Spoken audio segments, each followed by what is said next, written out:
Hey, welcome back to the Lightspeed Lawn Care Marketing Podcast. I'm your host, as always, Cody Owen, sitting down today with Jonathan Porter-Whistman. He is the author of The Sales Boss, and he is now running, oh my gosh, I'm going to do it wrong. Hire. I did it. I You did it did correctly. it. We were talking You got before the call, and Jonathan was intentionally trying to confuse me and make me you, say it in the wrong order. you got to know who to hire. And Yes. well, thank you, Cody. Great to be on the show. Yes, thank you so much for being here. So we met a while back just to chat and see if we thought that we'd be a good fit to do some content together. And I think we hit it off pretty well because you're here now.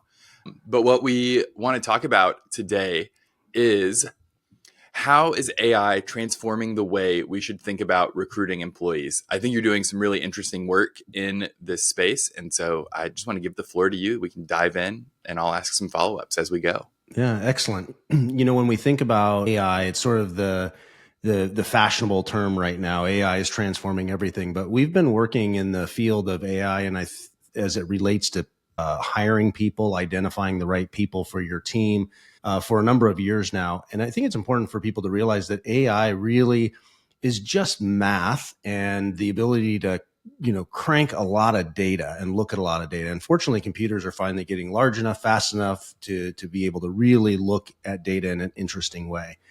And one of the things that we've been able to do is there's this whole world of psychographics, which just refers to, what makes up us as people. So like our grit, our determination, the way we see the world around us.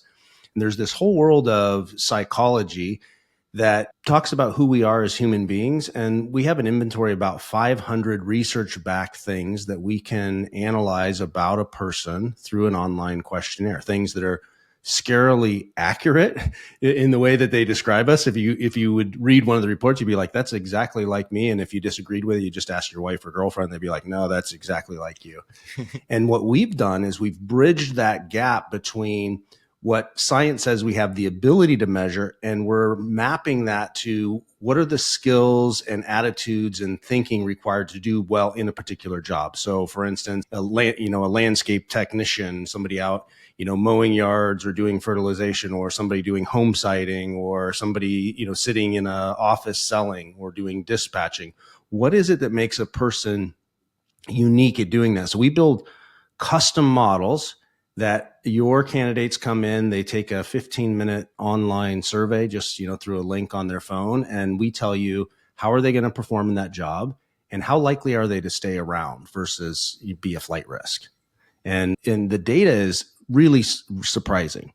People trust their gut and intuition to make good hiring decisions. And yet for many companies, they have turnover above 50%. Oftentimes that turnover is happening within the first 60 to 90 days of hiring. It's atrocious, the impact that has on the ability to run your business. And yet with data, you're able to really hone in on who's the right person for the right role and how long are they going to actually stay. And I think if you're a business owner and you're not using AI in that capacity, you're really missing out on a way to truly grow your company. You heard the phrase that a company's value is the value of their people or the quality of their people. Mm-hmm. Yeah, when you were talking about developing models for specific positions, this is leveraging technology that huge companies have had for quite a while now because they had enough internal data that they could measure and assess candidates based on, if you have 600 people in a call center, you've got, your own data set to work with. Whereas smaller businesses are having to go off of feelings and intuition because they don't have a big enough data set. And what you guys have done is you're building these models by having many small businesses cooperatively have their data feed into this model. Can you talk about that a little bit?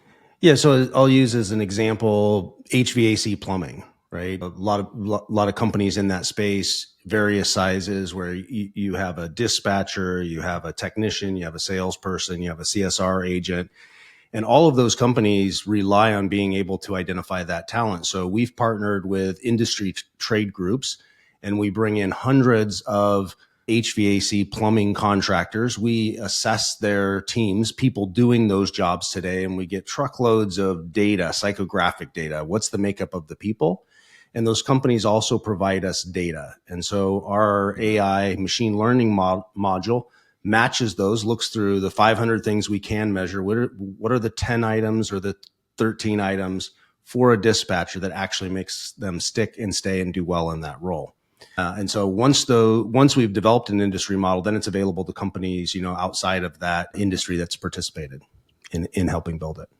Yeah, it's really cool that you're able to, it's sort of a like democratization of big data for small business owners, where we're able to pull down these tools that guys so much bigger than us, like definitely True Green uses this when they're assessing their guys who are going to come out and, kill customers' lawns. But it's the guy who's precision engineered that he's going to do that for 2 years or whatever. So you're able to use these tools to help small business owners. Yeah. And even with large companies, they've used assessment data, but even in large companies, it's fairly rare currently for them to pair both the assessment with actual performance data. That's a relatively new area of science, and really AI has helped enable that on a larger scale. So the fun thing is that it's these smaller contractors are going to be right at the leading edge, right on parity with some of the latest hiring tools that large companies are using. And it's even more important because you think about it, if you have a company where you have 100 people doing a job, you could make a bad hiring decision on 10 of them, and it's only 10% of your workforce. But if you only have 3 people in a role or 4 people in a role, and you have a couple of them not working out, that's a full 50% of your capacity as a company underperforming. Yeah. And so it's critical, if you're a small company, get those hiring decisions right. In my book, I talk about hiring primarily salespeople in the book. But the hiring manager really should be looking at it as though when that candidate walks out the door, they have to write them a $500,000 check.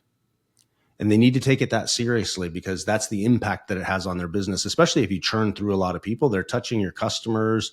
They ruin customer relationships. And then just the drag organizationally. Yeah. I don't know about you, but sitting down, looking at a resume and having to interview somebody, it's like mind numbing. Yeah. And then they're also numbed by, they gave you a resume. They also filled out all of the information from their resume into a hiring form on the way in. Yeah. And the reality is you don't learn a lot other than, do I like the person? Like my gut feel tells me, hey, I sort of, enjoy spending time with these people. And our gut feel can oftentimes be wrong. I'll give you an example. We built a model to predict cleaner performance. You took the question out of my mouth. I was going to say, like, from your work in the cleaning space, I know there's some counterintuitive stuff that you found. Please tell us. Well, so just as an example, so we're trying to predict flight risk and job performance for, think of a person cleaning a home, right? Homemade service. And we actually found that the more sincere an applicant is, the worse they perform in the job. So the more sincere your home cleaner is, the worse they are at both cleaning, and they also churn out of the company faster. Mm-hmm. Which is sort of counterintuitive, because if you were sitting down doing an interview, you'd be like, hey, Cody's really sincere, and it makes you likable. But it's that same quality that's actually the data suggests is leading to underperformance. Yeah. And we talked about an interesting thing where I asked you specifically about, like, I remembered working in a restaurant and taking these dumb quizzes about like theft in the workplace and theft of time and all of this stuff. And I remembered like seeing coworkers fill it out, like honestly, about some of the edge case stuff, and just being like, how can you be so stupid to like tell them that you would, clock in and then go to the bathroom? Like, just say no. Nothing's going to happen to you. And you kind of explained that those sorts of assessments aren't measuring what an employee having it put in front of them would read at face value. Yeah. So this is not unique to our company. In any sort of personnel assessment where you're trying to get at human behavior, we know that humans lie. Humans try to put on their best face, right? You're obviously, you go on a date, you're not necessarily going to be your true self. The same person you're going to be 6 months after you're, in that relationship. It's the same thing when somebody's showing up for a job. So the whole world of assessment technology focuses on anti-faking technology. So do somebody just go through and randomly click a bunch of answers? They're not thinking about it. So there's some data science around if they answered this question this way, statistically, they're going to answer this question set this way. Mm-hmm. So humans are predictable in that way. But you also layer in that the thing the candidate thinks is being measured isn't actually what they're measuring. And I think the story you're referring to is actually when I took an assessment, it was honesty, integrity, and reliability. And they were the dumb questions like, would you pick up the pencil? Would you take it home with you? And I just thought this tool could never work because, of course, I'm going to answer. I'm always honest. I would never take a pencil from the office home. And I ranted to the person that had constructed the test, and I got all the way to the end, and she said, Jonathan, they weren't actually measuring honesty, integrity, and reliability. What they were measuring was how important it was for you to control the way people perceive you. Mm-hmm. Right? So because I thought they wanted me to be honest, I answered all of those questions in the best light possible. So the person that actually was honest going through the honesty assessment, we wouldn't be giving them a score on honesty. You're giving them a score related to self-perception or how they want to be perceived by other people.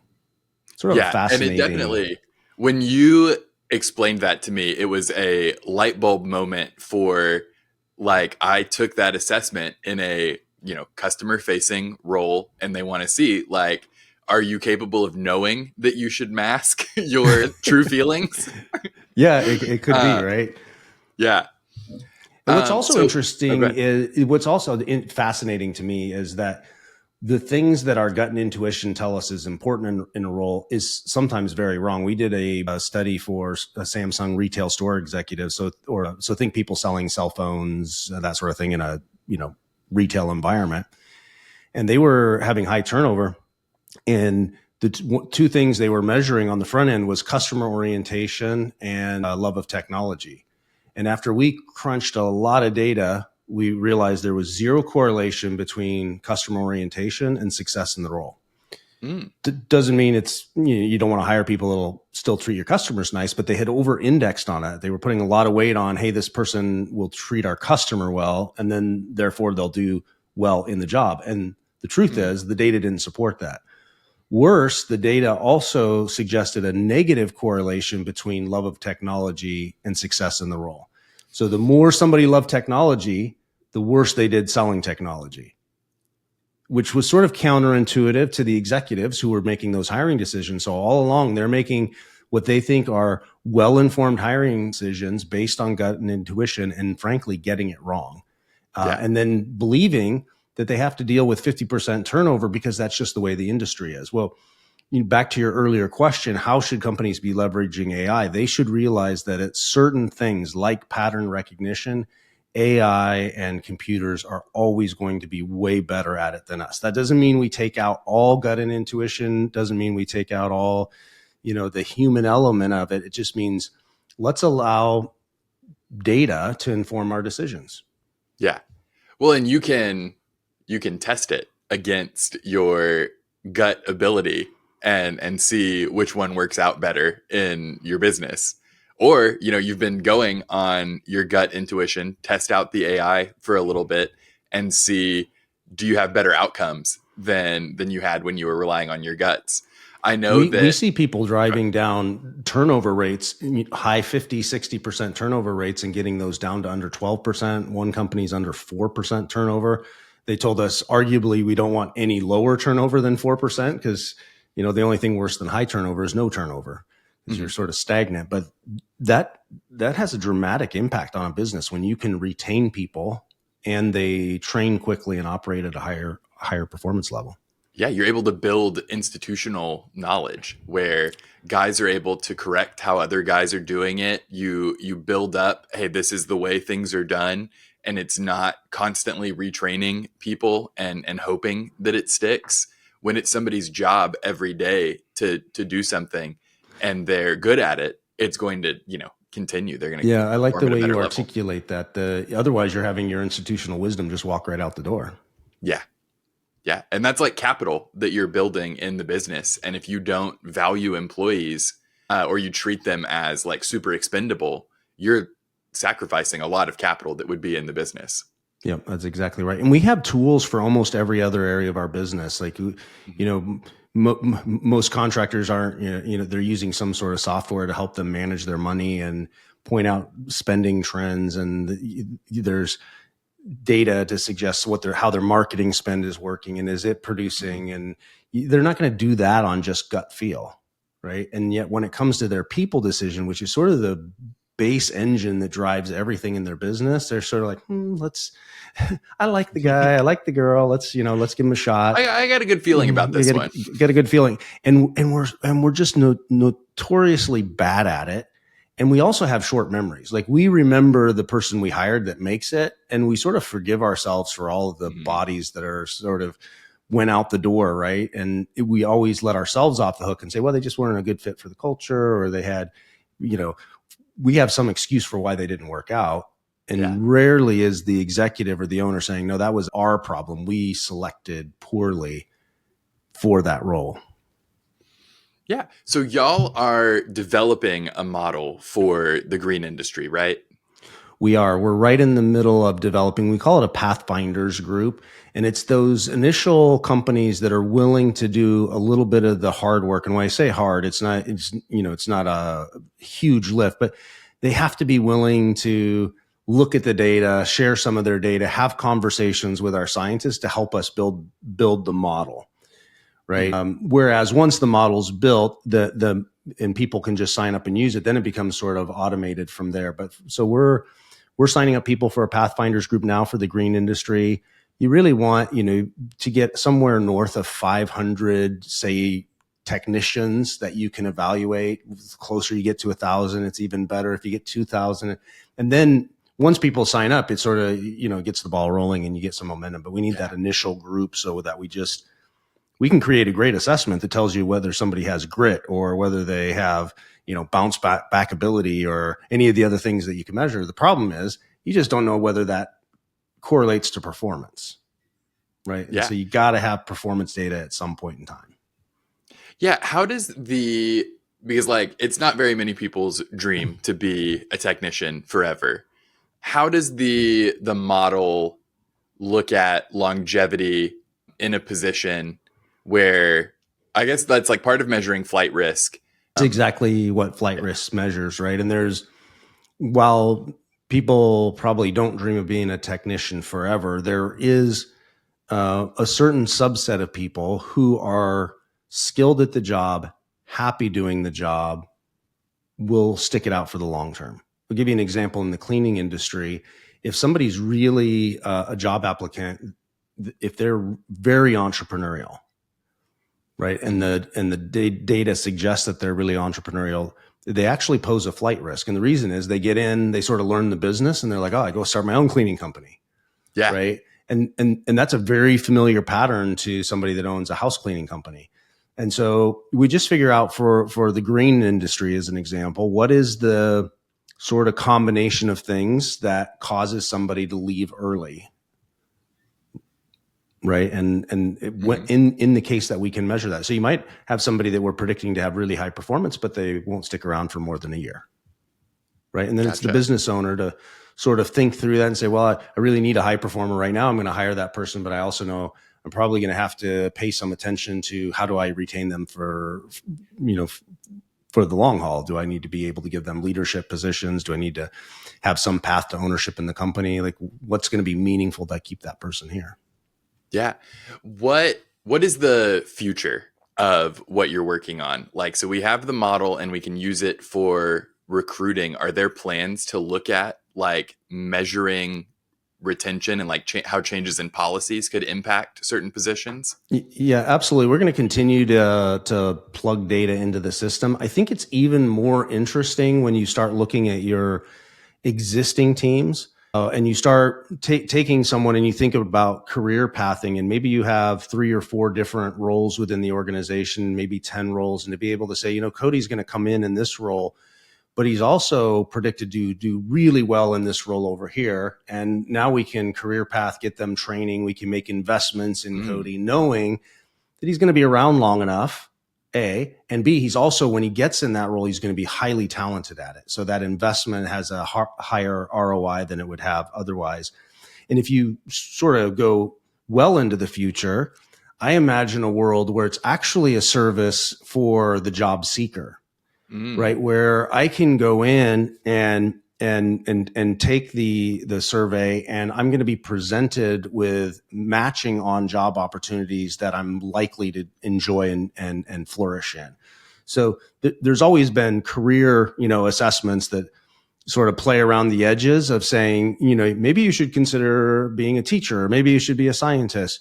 I'm thinking of that on steroids, where Mm. we're able to say, you actually should work for this company that has this job opening. And by the way, here's what you're going to earn, and here's the likelihood of promoting into the senior ranks of that organization. That's really cool because it's like an Indeed style marketplace, but in a way where you're able to tell the company this is an awesome candidate because XYZ, and you're able to tell the person like we really think that you'll thrive in this position because we measured these things about you. Yeah, we built a performance model for A1 Garage. You may be familiar with Tommy Mello's company. And Yeah. we're predicting for garage door technicians the average ticket size that they're going to write in the garage, and also their customer satisfaction score, which is sort of a blend of Google rankings, callbacks, those sort of things. But Mm. what's interesting is his companies largely pay for performance, right? So they do get an hourly rate, but they also pay for performance, so some sort of commission, and that's really the bulk of their earnings. And where we're moving, because our prediction model is so accurate, is to be able to advertise, say, at a Top Golf or a movie theater, and say, "Hey, Cody, thinking about changing a career? We provide all the training, the truck, etc. Take this quiz. We'll tell you exactly what you learn." And so they can get online, take that quiz, and we're able to say, "Hey, you're going to earn 150K a year, or you're going to be a 200K earner," whatever that number happens to be. And Hmm. it's solidly built on those people actually succeeding in the company today doing that job, and what are they earning, Yeah, right? So that's I'm really I'm cool. I'm sort of de-risking it for the candidate, and I'm de-risking it for the company. Because the last thing I want to do as a candidate is go through 60 days of training, jump through a bunch of hoops, end up in the garage and realize I hate it and I'm no good at it. Or I'm even worse, I'm just good enough at it that I actually stick around and I earn mediocre pay for the rest of my life. Yeah. So that's where Well, we're headed in the Jonathan, future. yeah. Yeah, man, that's really cool. I'm glad that we were able to get that kind of peek behind the curtain at what's coming. If people are interested in looking into Who Hire a little more, where can they find y'all? They could email me. One, they could go to whohire.com, they can sign up, but especially if they're in the green industry, and I think a lot of your listeners are probably in that industry, if they want Yeah. to email me, John, Jon, at whohire.com, and they want to participate in that, I'll have one of my team members reach out to them, show them how they can get involved in improving the hiring process for their company, and really help us build this model. And the nice thing for people that participate in the model building is that the model is really, folded around their data and the way they Yeah. operate. So while it's hyper accurate for other companies that may come around later, for them it's like a glove that was custom made, if that makes sense, because it's going to pick Yeah. up on some of the intricacies of the way they build and grow their team internally. Yeah. Well, Plus they yeah. get Well, a thank you. plus they get a great deal on it as a thank you for us for helping us with the science. Definitely. So if you're interested in being a part of that Pathfinders group, send John an email. And thank you so much for coming on the show today. I really, Yeah, really appreciate it. great visiting with you. All right.